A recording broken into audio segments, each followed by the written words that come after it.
Madame Sidiki l'a dit, nous avons un continent qui a besoin de se développer. Et notre développement passera forcément par le développement, excusez-moi, de la répétition des infrastructures. Et c'est toutes les infrastructures, il s'agira de toutes les infrastructures, que ce soit les infrastructures routières, les infrastructures ferroviaires, les infrastructures aéroportuaires, mais aussi les infrastructures maritimes. C'est pour dire que c'est un forum qui va regrouper l'ensemble, en tout cas des secteurs qui évoluent dans le transport. Je voudrais remercier One Africa Forum de revenir à Dakar sur ce site qui est extrêmement important pour nous autres, parce que c'est en 2006 que nous avons réalisé nous-mêmes, en tant que directeur de travaux, les terrassements de cet hôtel et du centre commercial. C'est tout un symbole. Ce sera bientôt 20 ans et nous sommes en vie et en bonne santé.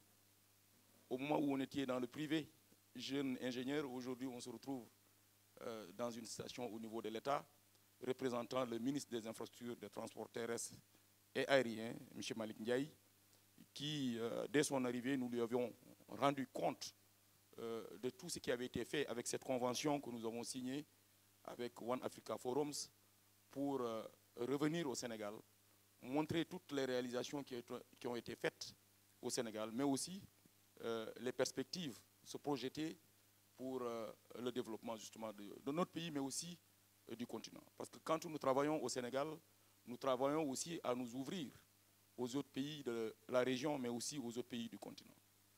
C'est pourquoi j'insiste sur l'importance de ce forum de Dakar. Parce que nous sommes dans un moment important. Nous avons seulement hier eu les résultats des élections législatives. C'est le point de départ pour permettre au nouveau gouvernement de mettre en place, de mettre en œuvre les politiques qui sont en tout cas projetées. Nous avons une nouvelle vision de développement, le Sénégal 2050. Et dans ce Sénégal 2050, les infrastructures vont occuper une place de choix. Et je pense que vous nous avez donné une véritable occasion pour mettre le Sénégal en avant, mais aussi dire à nos partenaires, tous les partenaires qui sont avec nous, que nous devons faire en sorte que nous bâtissions ce pays, que nous bâtissions ce continent, parce que c'est le secteur privé qui permettra aux acteurs publics de mettre en œuvre justement ces engagements auprès des populations de façon générale. Nous avons un thème extrêmement important qui nous permet justement de relever les défis. Infrastructure de transport en Afrique, briser les obstacles et construire l'avenir. Tout est là-dedans.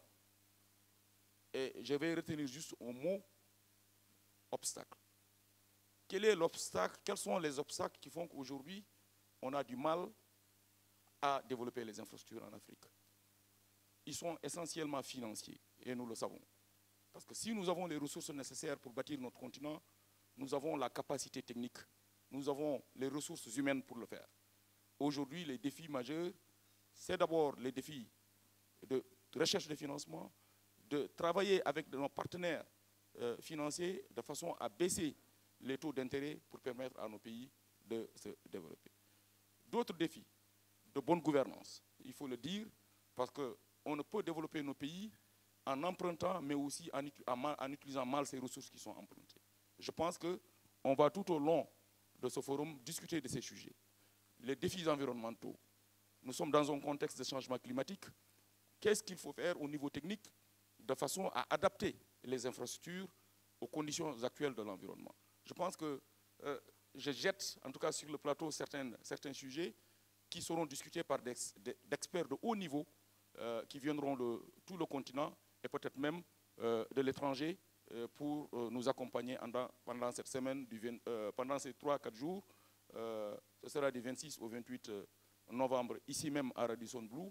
Et nous invitons la presse à vraiment relayer cette information-là, mais aussi nous invitons tout le monde, tous les partenaires, à se mobiliser pour faire de ce forum de Dakar le meilleur, en tout cas depuis le démarrage de cet événement. Je voudrais aussi remercier tous ces partenaires d'abord institutionnels au niveau du ministère qui ont décidé vraiment d'accompagner le forum. Je commencerai par nous-mêmes, parce que nous sommes partenaires de One Africa Forums. Quand on a eu comment dirais-je, le forum à Rabat l'année dernière, j'ai moi-même insisté pour que le forum revienne à Dakar. Après tout ce qui a été fait, je pense qu'entre 2008 et maintenant, le Sénégal a fait un grand bond, même s'il reste énormément de choses à faire. Et justement, c'est cela qu'il s'agit, montrer ce qui a été fait, revoir ce qui a manqué, les défis de l'entretien routier, les défis du ferroviaire avec des problématiques de financement, et se projeter vers l'avenir. Remercier Agirout, qui est là avec nous. Le DG d'Agirout est aujourd'hui retenu. Moi-même, j'aurais dû être de cette réunion, mais il était important que je sois là pour justement participer à cette conférence de presse. Remercier la SENTER. Aujourd'hui, le ferroviaire est une super priorité pour l'État du Sénégal. Et ce sera l'occasion, avec la SENTER, avec les chemins de fer du Sénégal, avec les grands trains du Sénégal, de montrer ce qui est en train de faire et quelles sont les perspectives, en tout cas, pour le Sénégal, mais aussi pour notre connexion avec les pays limitrophes.